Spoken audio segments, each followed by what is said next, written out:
A note from the author. You are currently listening to a decade of my poetry, condensed down to 50 pieces. Many of them are appearing as I wrote them, with only minor corrections. This is the closest thing to publishing a diary for me, as I've never been very good at maintaining the habit. I am not the me that wrote many of these, but what that person grew into. I've always been someone who feels everything with a great intensity. You will see my post-high school through college self trying to get some of those feelings down on paper. You will find a young person trying to make sense of life, death, and love, and an adult that's realized they won't ever make sense, and that's okay. I only ask that you be kind to these past me's. They are tender and kind, if not a bit foolish. Thank you for listening. It means the world to me.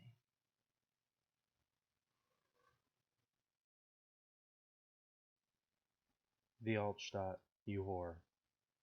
Thousands of Roman soldiers built what became the Altstadt, the fortress trading hands with whatever leader or land wanted it the most, or whoever happened to remember it was there.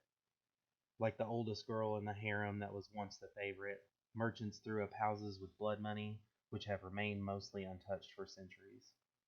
But this fact doesn't give you goosebumps after the first time you see a hobo throw up in Arnoldsplatz, or see a handsome man wearing a fashion scarf, like every other handsome man, slide up next to a buxomly babe at the Filmdurna and order her some liquory concoction. The only safe haven from the verminous, teeming hordes of pigeons is St. Peter's Dome, only because falcons roost in the twin steeples that took hundreds of years to build. America bleeds God. America bleeds God states the bold block letters on a bumper glued to the back of some jalopy, which is double parked on the curb outside a titty bar, where lonely men sit on stools and spend money they don't have to get simulated affection from women who pay bills with sweaty bills that swap from hand to hand, heavy with their abstract values. Established by a swarm of suits in a place you've never seen, that is managed by people whose names you do not know, but pass rules and regulations on ideas more abstract than the $4.95 it took to buy a senseless sticker proclaiming that a nation cannot only bleed, but when it does, a deity flows forth. Anadipsia. It is likely that the water you seek will do little to sate your thirst. Heaving breaths in a back room can very easily become sighs. A new job will not pay you the few thousand you think you need, and you are wont to love others more than they could ever deserve or return.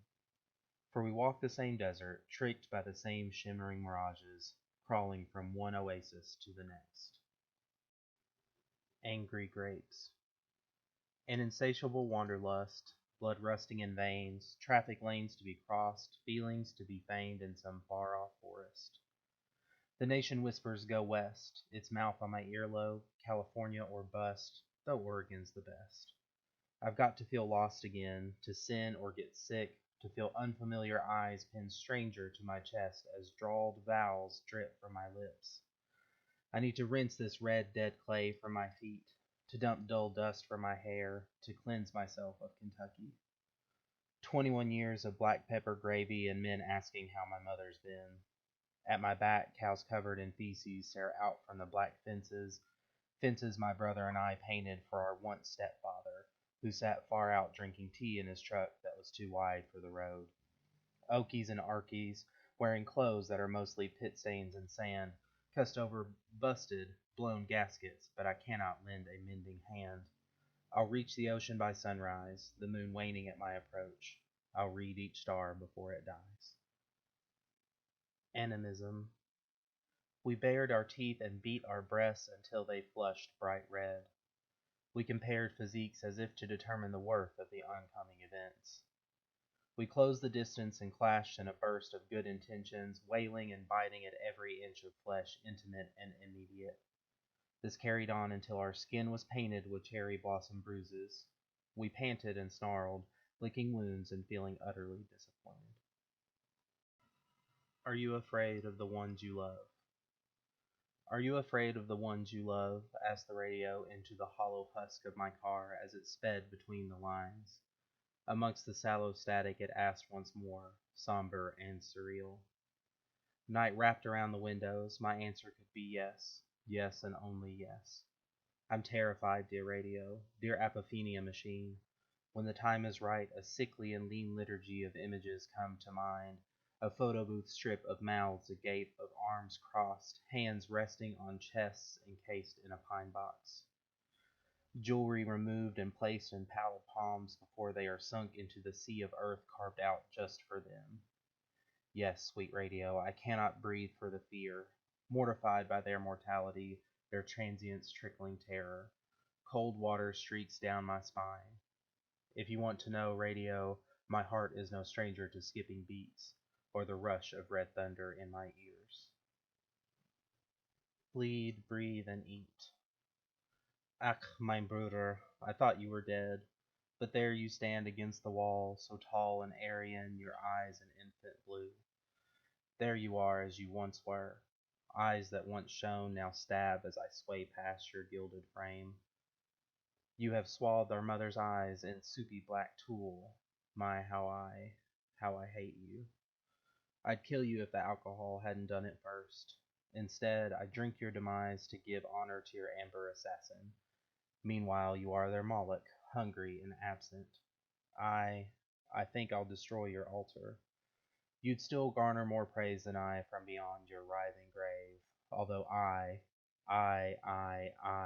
am the one who bleeds, breathes, and eats. Broadway Avenue, 2 a.m. There's a wrinkle in the neon and eyes between the blinds upstairs. In these hours that can be seen as early or late, depending on the job, headlights become basilisk glares that freeze pell-mell pedestrians in their lopsided footprints. They stumble home, afraid you're some cop come to make them touch the tip of their noses. Noses that are inhaling an undertaker's hard work in the kilns, transferring flesh to ash. He's letting someone's soul seep and slip out of the chimney in serpentine corkscrews. A cathedral of nature. The sounds of the city cannot pierce the cathedral's columns, their bases buckling from the effort. The eaves of leaves shudder above, their limbs crawling with living creatures that I cannot see from the ground, but watch over me all the same. The air glows green with slanted light, striking the stained glass panes of chlorophyll as I walk along the hedgerow pews, having impure thoughts of you at the sight of lazy heads lolling in their lover's lap, hair brushed back and lips traced with careful calloused fingers. Imagine us kneeling behind trees, praying to the holiness inherent in muscles and mouths, the trunks tremor with tumors as if the city has finally gotten under their scaly skin. I know how they feel. Constructing a sugar pot man. Want to make yourself a man without corpses, criminal brains, or possible peasant riots? It's easy. You will need sugar for his words, corn syrup dripping from his teeth, partially hydrogenated soybean oil, whatever the hell that is, citric acid in his belly, condensed soy milk remembered by his tongue, cocoa for his skin, which tastes of artificial and natural flavors. It's hard to find artificial colors, they all look so real. Put into a bowl and blend until smooth. Somehow these things come together. Through some culinary alchemic black magic, a whole is made from the sum of parts, the way two frisky gametes fuse to make you. Pour into a mold and wait for a thunderstorm. Tell assistant to flip various switches and raise the platform. When lightning strikes your creation, lower said platform. Let stand for at least 10 minutes. Shout in triumph. Something like, "It's alive," will do. Counting ribs. Through the cloth, clutching hands, the arcing eyebrows and whisper-coated palms can't pierce my whiskey aura that wafts off of me in waves.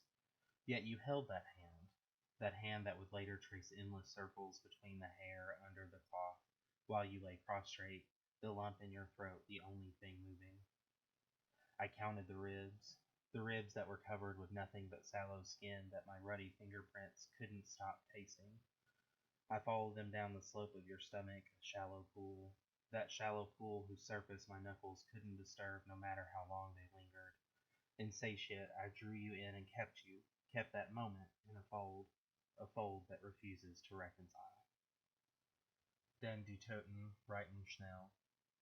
The dead do not wear the clothes that you give them. No laughs ring from the graves when your life is going well. Formaldehyde brows do not furrow in concern for your mortgage, nor do hollow sockets shed salty tears. Their only shame is the one that you give them, for no thoughts swim beneath the ground, unless they belong to the worms and the beetles, that is, who burrow so busily through wood and linen, just as we mine our memories for scraps and souvenirs, priceless because they're worthless. The Devil in the Frauenkirche. Right there, her voice, a respectful whisper, as the priest behind us recites the scripture, the words coded in light that pours into the hollow hall from his left and right. The devil stomped a crater in the entranceway when he learned he had been tricked, that although he held up his end of the bargain for once the honest man, the architect placed a dozen windows along the wall. But from where he stood and I stand now, the windows are invisible, a trick of the eye. I stop to wonder why the devil helped build a church in the first place. But it is clear that I, like the devil, am easily fooled by perspective. Donau. The Danube slithers downstream, carrying ducks and debris to I don't know where. Another on the laundry list of things I should but do not know. An impressionistic watercolor of the inoffensively colored buildings across the bank. Its mirror surface ripples with movements of something sinister and cold, reptilian at best, too bored to show its face. When I stand at the edge, it refuses to show my reflection. Downtown morality. Feeling my soul recede from my fingertips, watching you through these bleary orbs, I fear I'm losing control. The band swaying, singer lit from below so his glasses make blackthorn horn shadows across his sweaty head. I can't see the crowd for the jerking bodies. I'm spiraling behind my eyes, and if I'm going to crash, I'm going to take someone with me. Strolling through the no man's land, I slip a hand onto your back, offer a drink I can't afford. Good Lord, we're standing in a puddle of God knows what, but who cares? This downtown morality's in effect, and there's finality in the wrecked attempts to make last call. They're leaving in pairs, and it's our turn. I'll lick the smoke from your lips if you'll let me. We can stumble down the street to wherever, your place or mine. The promised land is turning off the neon, and the fonts are running dry. Let's lie together and lie about our names. Let's whisper prayers in the dark. Ensnared. There's kindling in the back of my throat as I lap up last night's cologne from the base of your outstretched neck, so smooth, so couth, as it rumbles with gasps and giddy groans. Come, I'll help you map out your moles as you calmly count my fingers and toes. All the while we'll say, I do not pine, I do not pray for you, as we enjoy the train wreck of our tangled limbs. Essif. How much for a night? How much to sleep in a stranger's sheets and wake up wondering where you are? What city have you wandered to, and what is keeping you there? Unbound by roots like accents or nostalgia, every room is your room for however many hours are paid. How quickly people forget names, but how long the skin recalls that moment when it was touched and rippled out in bumps in the night. How many blinds until you find the ones that shut out the flickering fluorescence of the gas stations next door? At what age does exploring become escaping? Do you care to find out? Exoskeleton. Warm weather has come, and it has summoned a horrific hum that rises from the chlorophyll. Thoraxes squirm and antennae writhe upon your appearance. They can taste you. They can breathe you in like air. Stepping into this drone of incessant wings and clenching pincers, you become their roasted swine, succulent and scintillating. The ants erupt from their catacombs, a trail of endless ellipses that are hungry for your saccharine sugar. The ticks are navigating hairs on your leg, a pilgrimage to your groin, thirsty for your blood. The bees, fat and fearless, pulse with the insatiable urge to pierce your skin and die some sort of useful death. Even the butterflies, spreading their wings wide, are staring down at you, twitching their impatient snouts. They envy your flesh, desirous of your hidden bones. They are ashamed of their blatant outer shells. Fonts. and it dripped from your lips like dizzerous drool, the shamefully steady flow of who, what, and where that covered our floral wallpaper in an excess of excuses. Adjectives, adverbs, and antecedents spewed out in Calibri and Cambria and seeped into the threadbare sheets. Those stains will never come out. Your typewriter tongue clacked a machine gun rattle so that the carpet matched the drapes, the whole house done up in shades of woe is me. Glockenspiel Geister. Clockwork dancers spin above, sashes frozen in time by their crafters' hands, fluttering in an imagined wind that was squeezed between grassy knolls and filtered through black trees that house amber eyes, which hover above fang-veiled mouths dripping with a craving for little girls in red, but might settle for some boy from Kentucky. Gravamen. Life s not fair is written on a tombstone somewhere in a neglected churchyard, nestled amongst the crabgrass. Polyester flowers, faded and fake as they may be, still refuse to wilt or wither atop the black stone. Someone cared once to bear the flowers there, but it has been some time since living souls tread the earth above him. It is too painful to be reminded of simple, staining truths. Take the time to know that it rains on important days and your flat tire is not special, because in the mire of life, nothing is as awful as a typo on a tombstone. His bed, the kitchen table. A cigarette smolders between his fingers, smoke and smog writhing up to brush the wrinkles above his bushy brows. A grumble mumbles from his mustached lips that inhale embers and exhale sleep. Arrowhead chin resting against his concave chest, I wonder what he's dreaming. The flame crawls down the tube of tobacco, greedily gorging on air, glowing in the guttural, gusting snores. Funeral pyre ashes fall away from the gray gyre and onto his uninspired uniform, the one he hasn't bothered taking off, for he will be in it again in just a few fallow hours. I watch the impending singe as it nears the filter, sinking into the cotton so near to those beer-soaked fingers. Its molten kiss upon his knuckles, he starts and tries to suck the heat away like poison. There is only silence between us as he smiles and lights another. Immurement. Somewhere down the road is a year of my childhood, wandering out there in the woods like the cat we left behind. Between the tenuous trees he wakes and weaves, wondering where we have gone. And through the eaves he sees the house, full of strangers, full of things that are not his. Who sleeps where he slept beside the boy next door, waking and wanting? Do the whispers still hang in the air? Do they cloud dreams like they once did? Since then he's found Jesus, the boy next door, but that shade amongst the trunks and branches waits for him, waits for another adventure to see how deep they can go, to find what treasures the trees offer up to them amongst the tangled roots. I need to find him to tell the truth, to release him from his toil, but I've forgotten the way. Inheritance. There are bodies in our backyards, brittle bones of strangers sleeping beneath the soil. Their heirlooms rot in hidden homes amongst the ants. Flowers grow red from the iron in the plentiful ancient veins so rusted and full of rancor. They're waiting for you patiently, all dolled up despite their dollar. Colibri. You bore, you tease, you downright brute.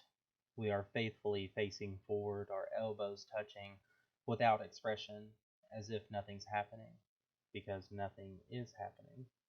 You flash those fangs and guffaw at my words that you don't really know or care to know. You talk and blur the lines that have been drawn. You know not what you do. But I tell you this, sir, when you see what we've been up to all along, you'll prod and purge with your long knives, but I will not get up, I will not get dressed, I will not stray from these sheets. Comshon. The sun slinks toward the horizon like a one-night stand, hoping not to wake her, although she's only pretending to be asleep because she can't remember their name or recall what country they came from. Providing a rare afternoon of unabated heat, the sky having forgotten it could clear, the sun lingers a moment, its reflection stretched out like a lighter flame, or someone's shadow as they stand in the doorway, not sure if this farewell is sufficient. But it sinks away all the same, the townspeople teeming in the new shadows, surprised by the sudden chill, only remembering its hot-breathed request at the nape of their necks, Comshon, Comshon. Love Songs of the Jackalope. The wandering fire moves about, a pillar of flame in the night to guide the lonely ones through the cacti, bathe in the shifting red that throws their shadows about on the sand. The hawks hunt by the light, toads and mice swept away in a flurry of feathers as feet shuffle on. The jackalopes watch wide-eyed, singing songs they don't know the words to. I am amongst them, the exodus seeking the flame that stays just out of reach, and I can't help but wonder, does it know where it's going? Midge Gillers in her grave. I taught them my tongue, those youths talented in the world's gibberish, the language that had told me no just one too many times. They drank my words, unknowing of their power to bend, break, coddle, or accuse. So skilled was I in my treacherous and heartbreaking dialect. Men swathed in lightning bolts and black leather offered me a throne upon a radio tower, its waves carrying my voice for miles. Gravelly with cigarettes and seduction, my mouth rested on the invaders' shallow, shell-shocked ears. Impersonating their mothers, I wailed over their imminent deaths and how their girls were on their backs in some boy's car. However, my threats weren't enough to keep them from crossing borders. Showered in red and black banners, I ran back to the grizzled wolf's teat, that land I thought I had escaped. The fools, they charged me with 8 counts, although they were certainly 10 or more, only one of which earned me a conviction by a jury of my peers, as if they couldn't count. Amongst careful habits and rosaries I died, a passing utterly unfit for the bitch of Berlin. My baby was hungry, but there were lone sharks swimming in the crabgrass lawn, where weeds poked through bicycle spokes and headlines faded on waterlogged newsprint. My baby was hungry, and the phone wouldn't stop its ringing, 'cause miles away some lady was waiting for the answering machine like she was waiting on her nails to dry, so she could read from the script and make empty threats about foreclosure.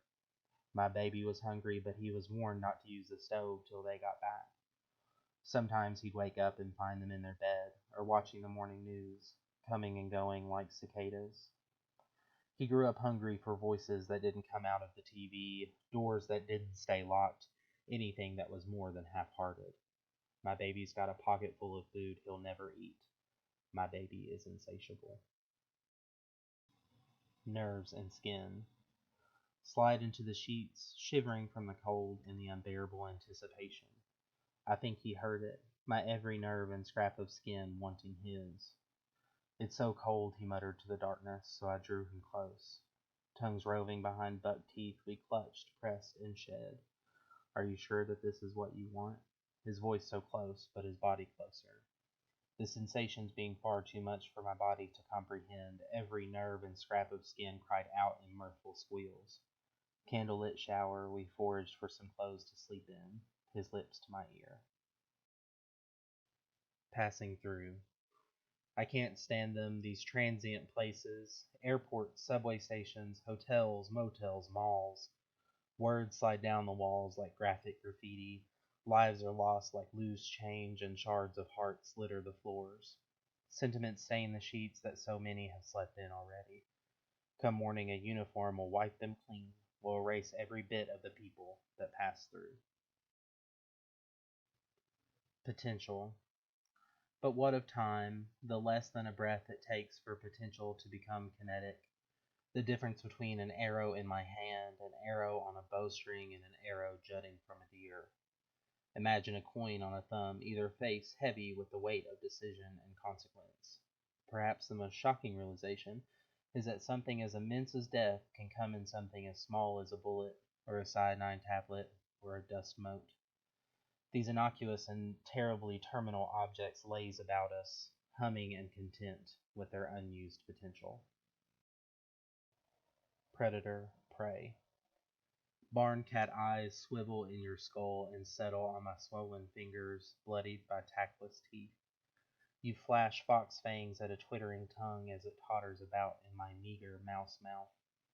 Peeling off layers of pretense, you shamelessly splinter my shedding snake skin, revealing the soft underneath. Hearts beat at a jackrabbit pace, awaiting a bear trap embrace. Problematica. Flip through the photos, remember what you can. Super 8 films with hazy edges that fill your mind.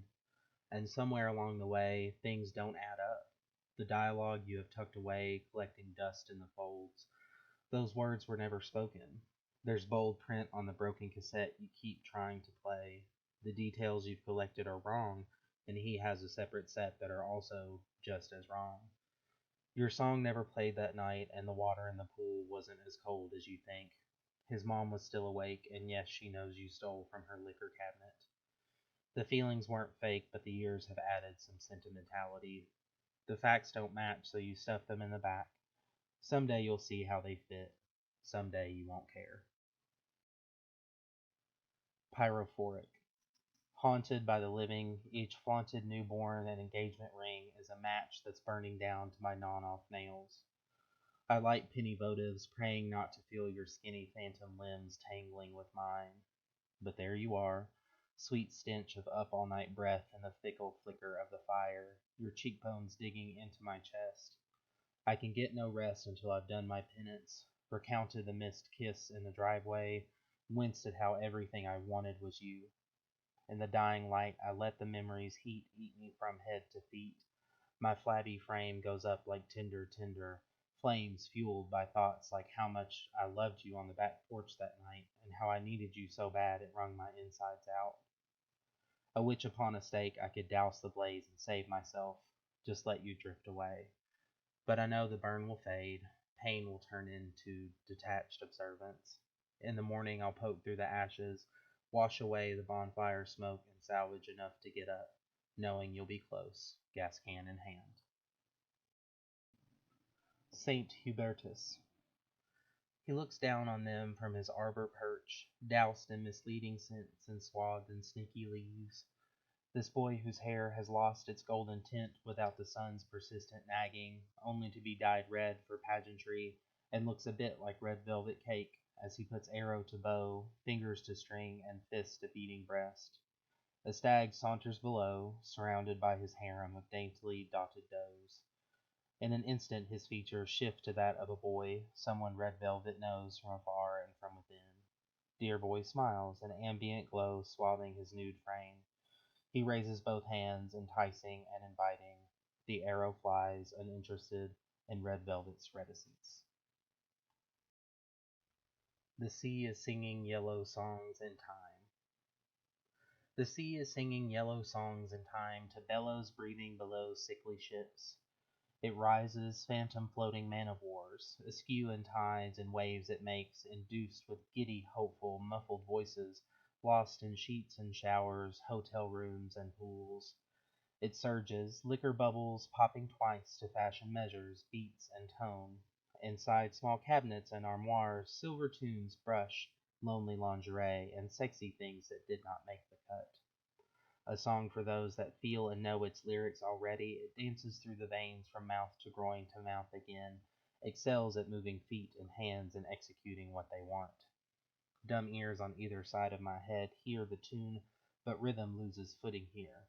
Yet still the hum that swims about my sleep can feel its humming heartbeat in my hands and flounders near the life and faithful lines that flow across the palms and disappear. Servant. Her tiny tyrant wails from his crib, yearning for milk, attention, maybe a crisp new diaper. Perhaps he is crying just to make noise. His face appears over the rail, fervent and red. Crocodile tears stream down in rolling rivulets, converging in his dimpled chin, the chin his father gave him, wherever he may be. He bends and flails, adding weight to her weary and woeful arms, which strain against their invisible shackles labeled duty and love. But once he starts to slumber and that malicious mouth shuts, he resembles something beautiful, although he certainly isn't. She strokes his fevered forehead, mustering some motherly feeling, thinking to herself, "You're hardly a servant if you enjoy the work." Shall I compare thee to another state? O Kentucky, why did I forsake you? Forgive me, for I know not what I've done. I miss your sensuous slopes, the rise and fall of your breast as you escalate into summer, your moist breath making it hard to breathe. Let me taste of the fence row honeysuckle, and leave me alone to fend off the crying cicadas. I miss your many caverns, threatening to collapse and take us all with you into the dank darkness, returning us to the red clay from whence we came. Allow me back into the fold so that I may speak your vowel-ridden tongue and feel welcome by complete strangers. I'm sorry I said I'd rather live in Arkansas, but you know I didn't mean it. Feed me country ham and biscuits with gravy so that I may grow fatter for the impending winter, your icicle trees and sleet slick streets seeping their cold to the core of me. I'll never leave again. She'll get hers. She was born with her heart on her sleeve. Bullseye red, her mother said, the better for others to take aim. So she painted it blue. That haint blue heart of hers repelled the forces of thought and memory, two blackbirds circling, watching and recording for those too lazy to see the world for themselves, those lost in thunderclouds and black lightning. She and her haint blue heart, they were going somewhere away from the exposed ribs of funeral home awnings and the smell of wasted time lingering on the petals of daisies and the hair of pretty girls who clung to their men. Desperation dressed up as playing princess and planning weddings. When she returned, her haint blue heart in its cardboard suitcase, she arrived with delightfully dry eyes, wide and worldly. My, what big eyes you have, the townsfolk remarked. The better to see your graves. Skinner box. The ocean is coming to get us. We watch the waves furling and curling like the folds of a lover's clothes, as its yawn becomes our yawns. Stretched limbs and guttural groans prompt a response, but I don't know the right one. I'm having trouble finding the button, the way to a reward. Shouldn't it be red? Shouldn't there be some sort of label? Knees bump clumsily and linger as fingers prod soft spots, all to no avail. I've got to find it, for the ocean is coming to get us, and you haven't moved an inch. Something about savages. It would seem that cannibalism is all the rage amongst the men and women of this place called here. They stuff one another into their moist maws and swallow them whole just to expect the same, to devour and be devoured as if it's fun and games. However, I, like the Ouroboros, am left to eat none other than myself in a fickle, cyclical manner. Oh, how I grow weary of the taste of my choosy chastity, drizzled with self-worth on a leafy bed of esteem. The candelabra burns with an admirable ardor as I dine with disdain, awaiting our third course, whoever that may be. Springtime in the fatherland. People are dodging dandelion dander, picking it from their teeth at the table the way we'd sit on the porch after dinner, sucking at our teeth and looking at the stars. I would probe at the veins that ran atop his arthritic wrists as he told me stories that only a few Budweiser could bring back from their clustered cell. He told me why reading aloud was bad luck, and why my friend had the eyes of a witch, the dirt-floored drawl coming out the longer we sat and used up the sunlight. Our words drifted up like the airborne seeds, helpless and alone. Summer rain. Night gives no reprieve to the heat, a thief of breath and gumption to those trapped between the sagging buildings, bulging at the bottom like centuries-old glass, solids settling like liquid. Clouds canopy the city, brooding, building up, but resisting the urge to dump their deluge.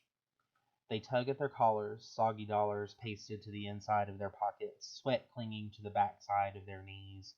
There's tantric barometric pressure, a dampness one feels in between their fingers and the crooks of elbows, the sensation of walking through a steam cloud, shortened breaths accidentally catching whiffs of strangers on the bus.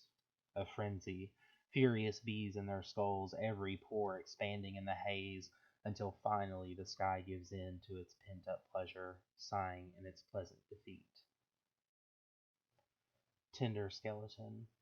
The flame in the fireplace shifts its tender skeleton, its blue belly shifting as it settles in to tell the tale of its fathers and forefathers.